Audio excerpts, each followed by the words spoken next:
It's a mailbag episode here. Moved it to Mailbag Tuesday. Questions about Jaylen Brown's contract, Malcolm Brogdon's injury, and how do players get paid? It's all right now on the Locked On Celtics podcast. Be ever ready. Recognize the city of champs. Boston, baby, we do what you can't. Locked on number 18, Tatum and Brown, J-team, step back. We gon' wet that and slay teams. Of course the Celtics, who else could it be? Screaming like KG with the Larry O.B. Karalis above average, assessing the team status. Best daily pod, no cap, salary matching. Clutch like Bird the DJ, keep John on replay. Prime time, dapping up the truth on the sideline. Raining J's, how it started, raising banners, how we finished. Locked on Celtics pod, home of the winners. B. Hey, welcome back to the Locked On Celtics podcast right here on the Locked On Podcast Network, where it's your team every day, and I'm here for you every dayers every Monday through Friday. Yeah, even on Independence Day here in the U.S. Hope everybody stays safe. Don't blow your hands off. Be safe with those fireworks. Drive safely. Don't drink and drive, all that stuff. Please be safe. I want all of you back, all of you in one piece for tomorrow's podcast, which will also be a mailbag podcast, two-parter. Big two-part mailbag here as we head into the first full week of July. So thank you for subscribing. Open up your favorite podcasting app. Become an everyday or subscribe. Get this show directly to your device. Hop on that YouTube page. Ring the bell. Get notified. Hop in the comment section. Tell me what you think. I'm John Karalis. I used to play once upon a time. Now I cover the Celtics for Boston Sports Journal. Like I said, today's a mailbag episode. Later on, we're getting into whoops, that's not the button I wanted to push. There it is. Graphic system here on YouTube. Later on, collective bargaining agreement questions. We'll get questions about Malcolm Brogden, trading him. What's the deal with his injury? Can Marcus Smart come back? But first of all, let's start with today's show being brought to you by PrizePicks. First-time users get a 100% instant deposit match up to $100 with the promo code Locked On. That's prizepicks.com. Promo code Locked On. First question here in the mailbag, which comes at johnkaralis.com/mailbag. johnkaralis.com/mailbag. First question is about Jaylen Brown's contract. Comes from Derek. What do you think could possibly be happening with Jaylen's contract extension? Not even being discussed yet. Is there a trade possibility in the works? And if JB stays, he's not sure he wants to stay here beyond this year. Do you look into a JB Dame deal? Okay, first of all, I'm not into the JB Dame swap. I don't like, as much as Damian Lillard is great, I don't think it's exactly the move that you want to make. I think there's I hate to say it this way because he's awesome. He's a great player. But I also think there's a certain mythology to Damian Lillard. I'm afraid that mythology will turn into reality pretty quickly over the course of his deal.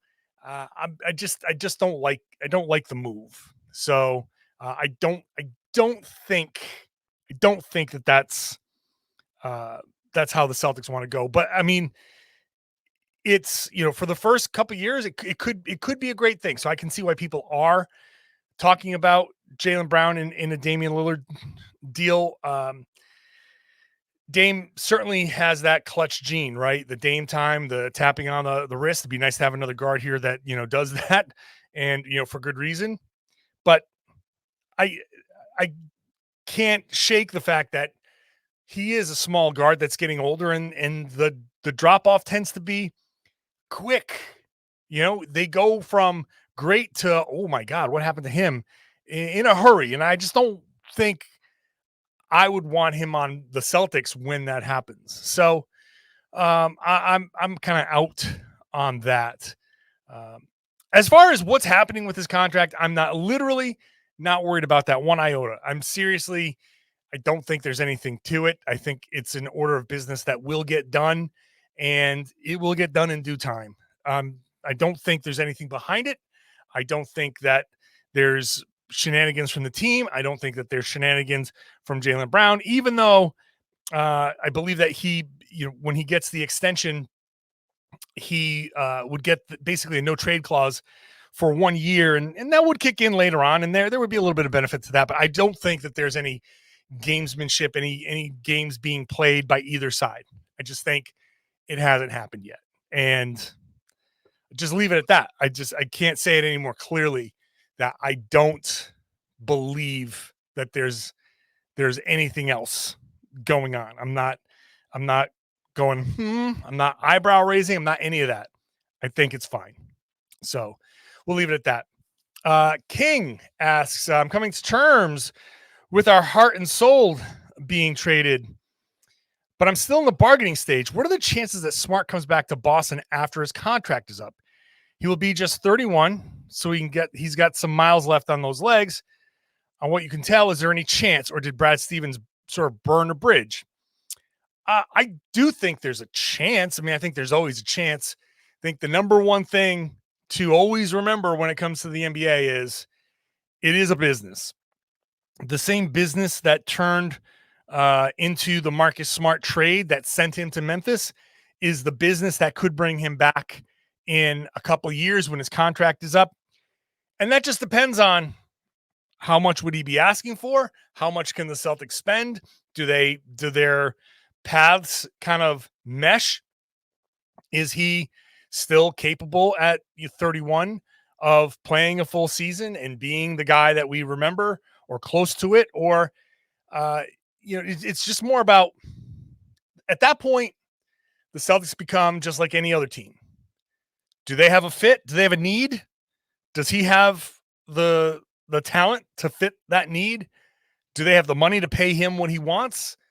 If all of those things mesh, then yeah, Marcus Smart would come back. Absolutely. He was pretty clear. And if you heard yesterday's podcast, if you missed yesterday's podcast, go back and listen, because you'll hear all 11 minutes of Marcus Smart's interview, his first interview since being traded. If you heard it, you'll remember he's very just kind of, hey, business is business. I love Boston. Boston loves me. I know that, they'll always have a place in my heart.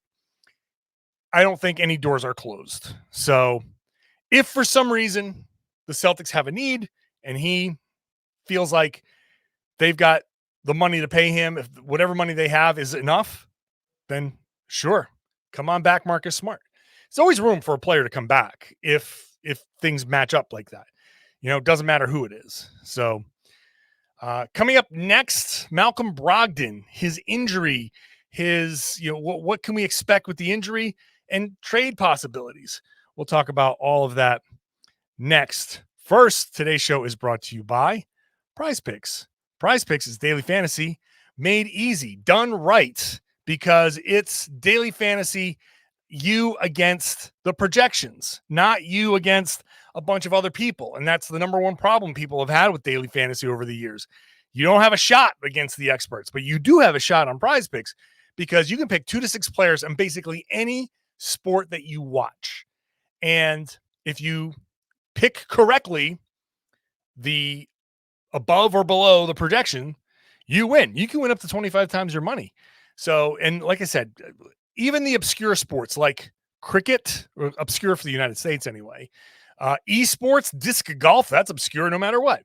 You can play all of those on PrizePicks. 60 seconds or less. Click, click, click, boom, you're done. Safe and fast withdrawals. This is currently operational in over 30 states in Canada.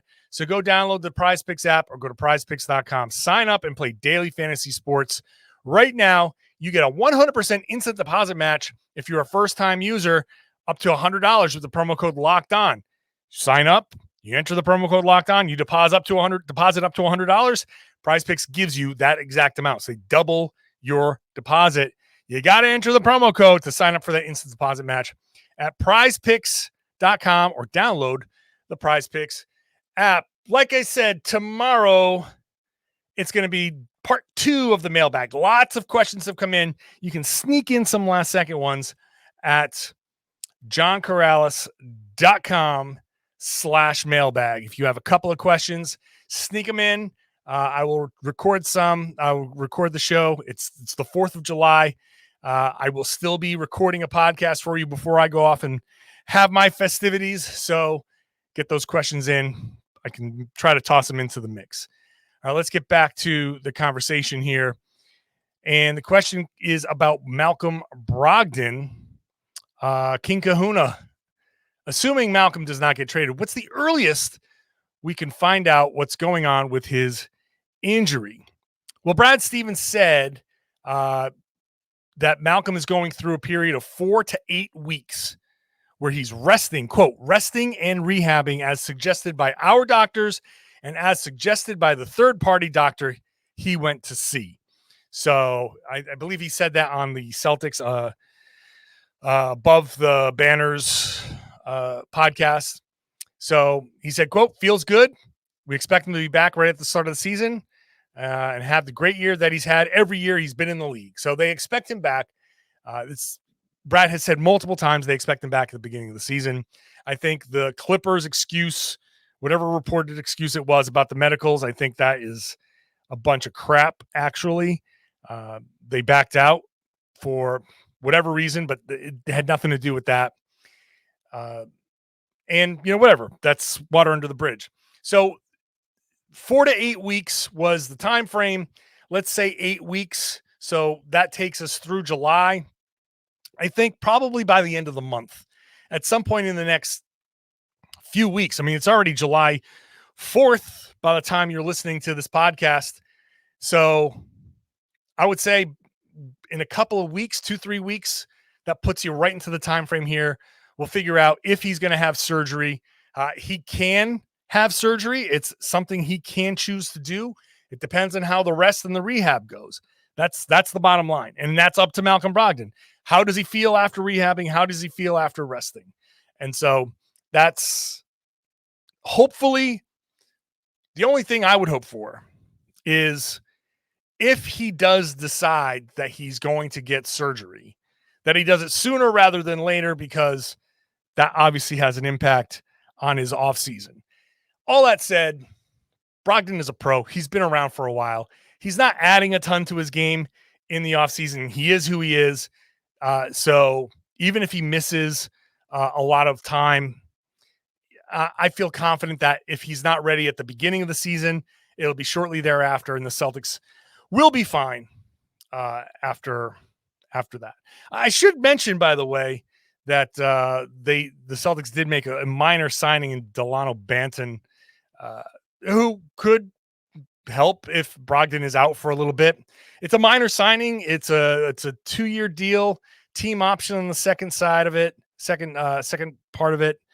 And I think who knows? He's young. He's got some upside. And if he can take some of the developments, he's not been a great 3-point shooter, but if he can turn that into more consistent 3-point shooting, he could be a fine option.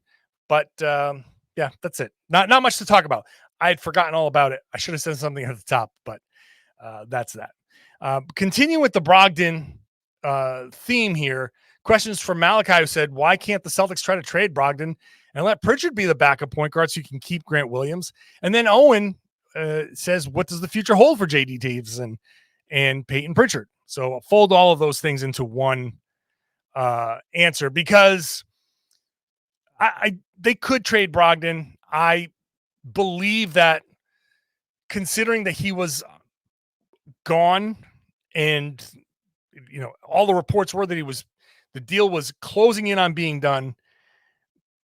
I don't know. It depends on how Brogdon is handling that. It's possible the Celtics might be like, we do have to make a deal here.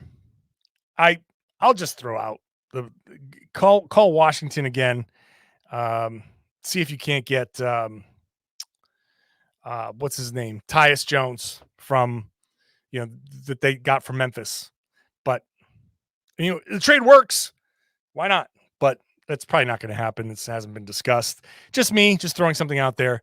That could work. And in that case, the future for Pritchard or Davison, I think the future would be that Pritchard would be the third string point guard. Davison will continue to be on a developmental deal. And yeah, I think no matter what, if they keep Brogdon, that would cost them Grant, I think.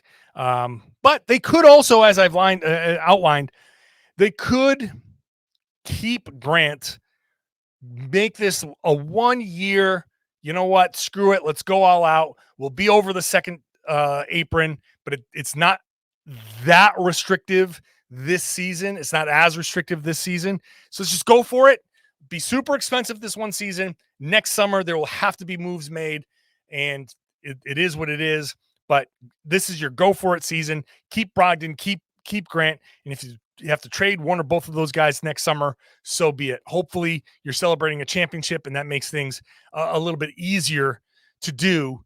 But for now, it may come down to an either or.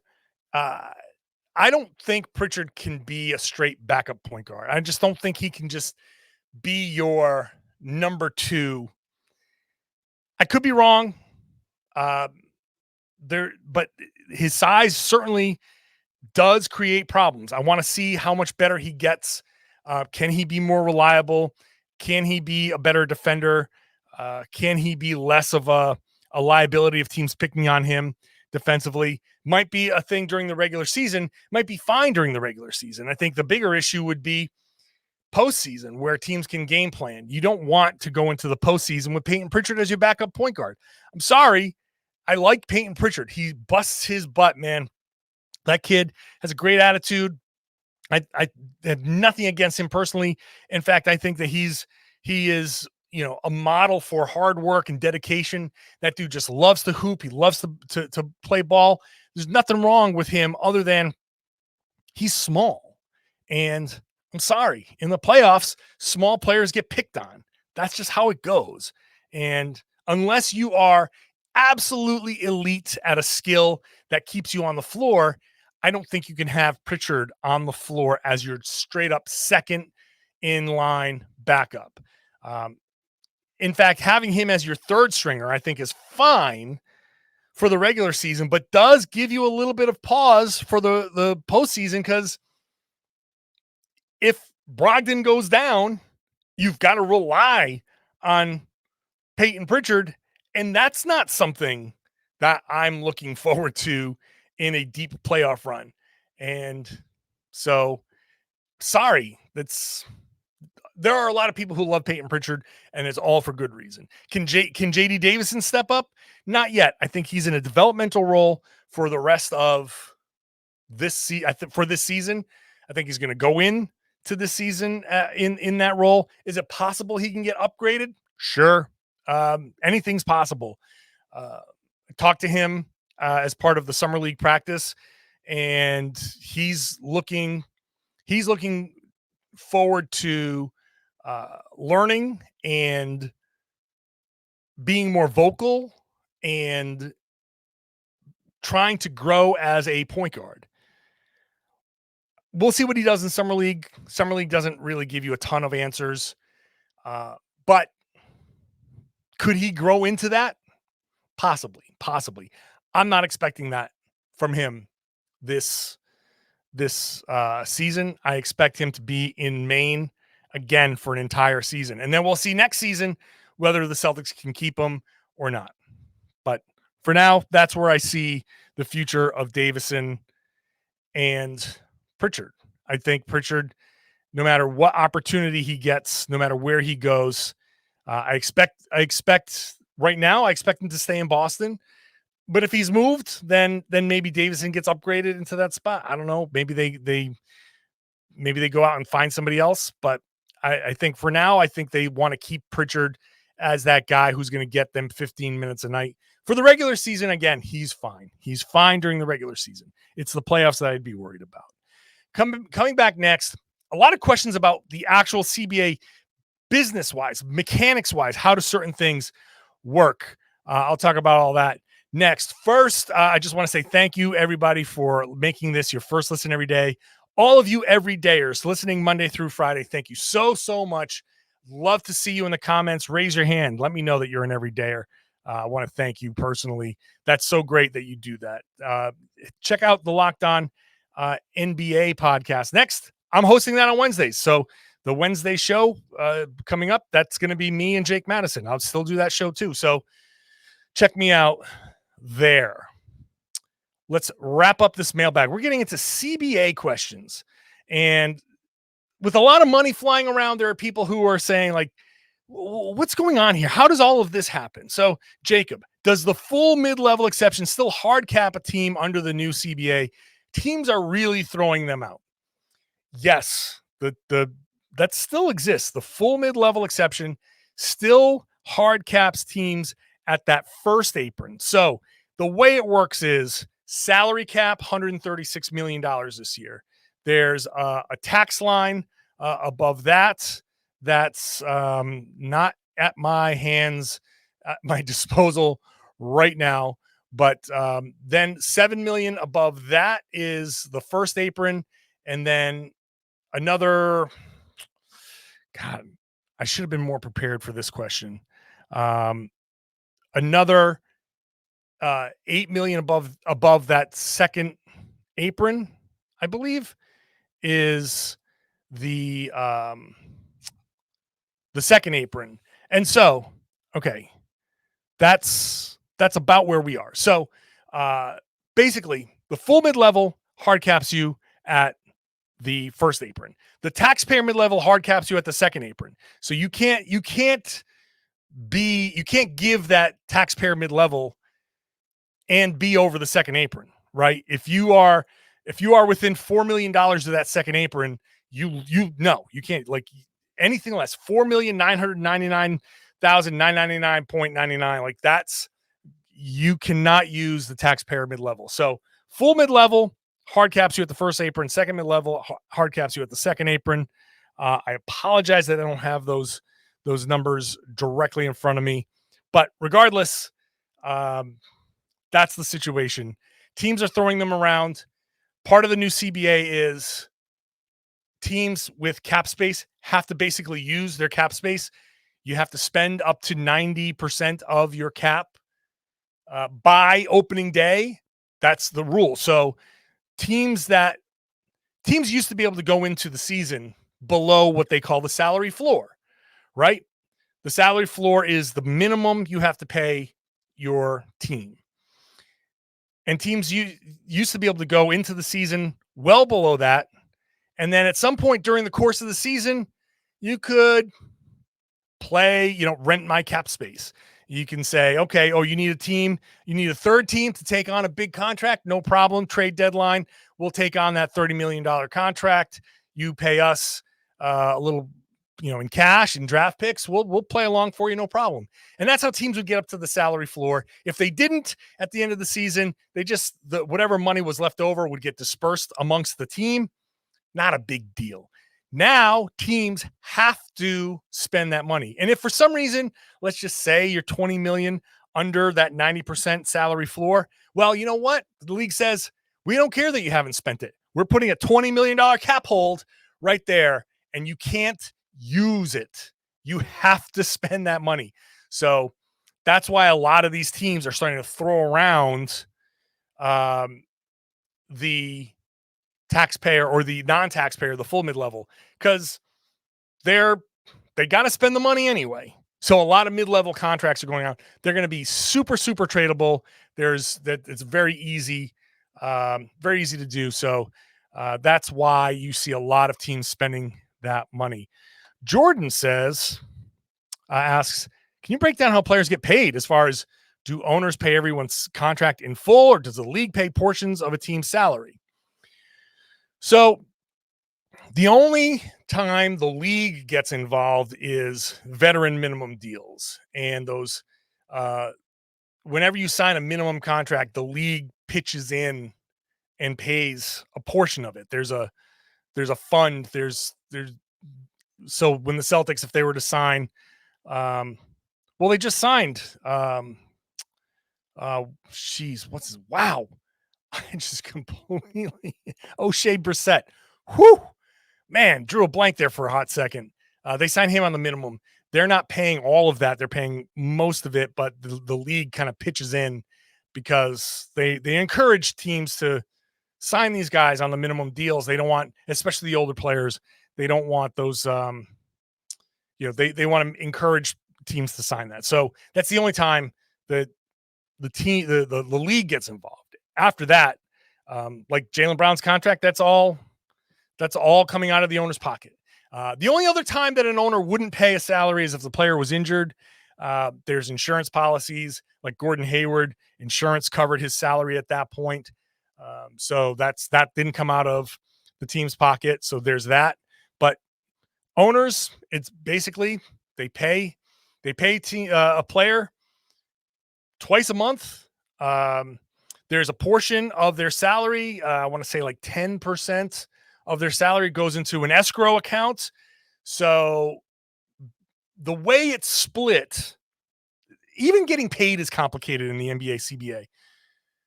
Players get like 51% of the money. Owners get 49%. And to ensure that that split is equitable, there are funds that go into an escrow account.